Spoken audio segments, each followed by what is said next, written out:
Her 7th world title, and Hagi Massi picking up her 2nd world title.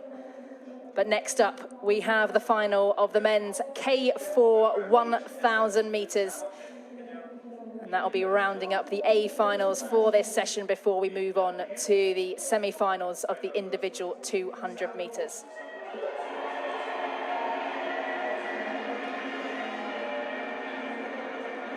And Lani, the men's Olympic distance for K4 has now moved down from the 1,000 meters down to the 500 meters. What difference do you think that will make for in teams in terms of selection and the athletes they want to pick?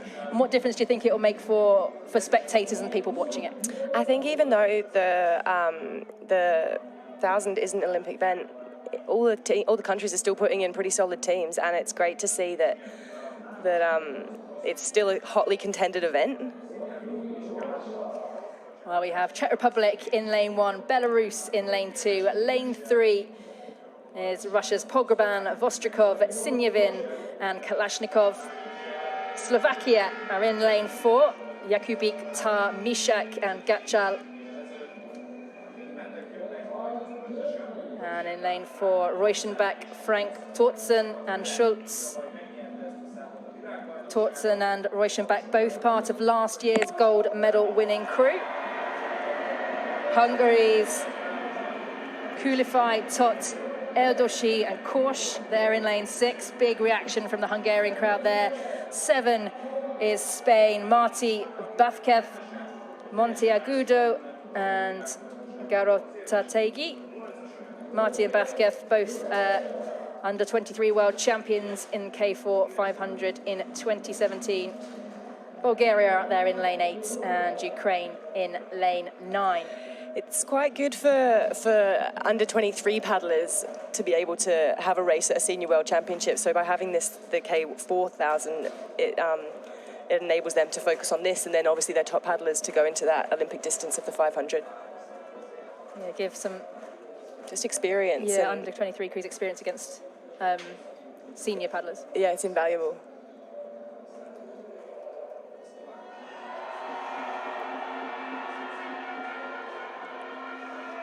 Well, you can hear from the crowd just how important, just how exciting this race is for the spectators. They are out of the blocks and underway, and look at that stroke rate picking up. Look at the splash from the paddles in this men's K4 1,000 meter final. It's a big, big start from Slovakia out in lane 4. Hungary going well in lane 6, but Russia and Germany up there spearheading the pack as well. Russia, Slovakia, Germany and Hungary all really, really in close contention over the first 200 meters, Lani. And it's just beautiful to watch, isn't it, at K4? It's such a nice race to watch, and just them being all in sync, and it's such a, it's a great spectator event. You can see now that all the crews have just dipped their stroke rate a little bit. Yeah, they want to get into a nice rhythm and find a good pace through that middle section of the race. But just millimeters separating those first 3 crews. Russia in lane 3, Slovakia there we can see on the screen in lane 4, Germany in lane 5. Some real mind games going on out there. Some of them will be staring straight ahead. Some of them will be having little looks out of the corner of their eye as they go through the halfway mark. And it's Germany who have just a slight lead through the 500 meter race. Russia are there in second, with Slovakia currently in third. Hungary, though, still in medal contention. And Lani, would you be one to have a little sneaky look out the corner of your eye, see what your position's looking like? Oh, I don't know. I was always in seat 1, so it was more about just making sure I was setting that rhythm for the girls behind me. But it's important to try and stick to your own race plan, especially when it's neck and neck like that. It can be you can easily get distracted. So, yeah. Coming up towards the last 250 metres of Lani, what does it feel like being at the front of a K4, a World Championship K4 with all that power behind you? It's amazing. It's exciting. You've got all the adrenaline, and you just got to try and control it and make sure you're still giving the girls behind you time to to give you that power. Well, we're into the last 200 metres of this men's K4 1,000 metre World Championship final. Russia are starting to lift, but believe me, the pain, the lactic acid is searing through these athletes' muscles.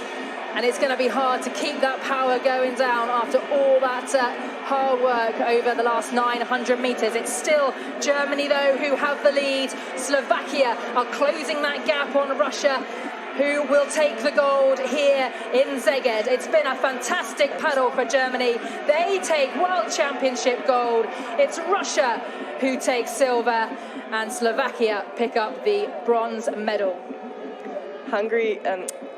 Germany did a really nice race there. They were obviously neck and neck with the other countries to begin with, and then just eased in front and then managed to hold it. And Slovakia did try their hardest to just claw back some of the space on Russia to take the silver, but with Slovakia eventually getting bronze. But fantastic there. Reuschenbach and Tortzen backing up last year's gold medal with yet another here in Szeged in 2019. They will be hurting right now. But that is a sight to behold, the power going down out of that start in the men's K4. The amount of water moving around. And after a close start, it was a brilliant paddle by the Germans. We've already mentioned Reuschenbach and Tortzen. Felix Frank and Tobias Pascal Schultz, they were medalists in the K2000 at both World Cups earlier this year. But now they are world champions in the K4.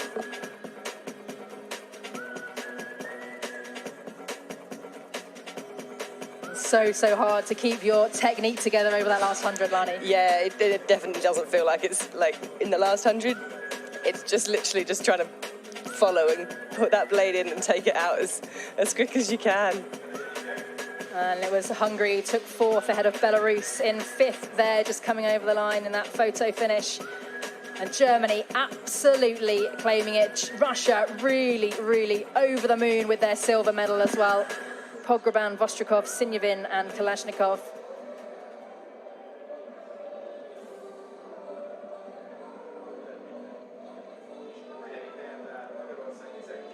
.248.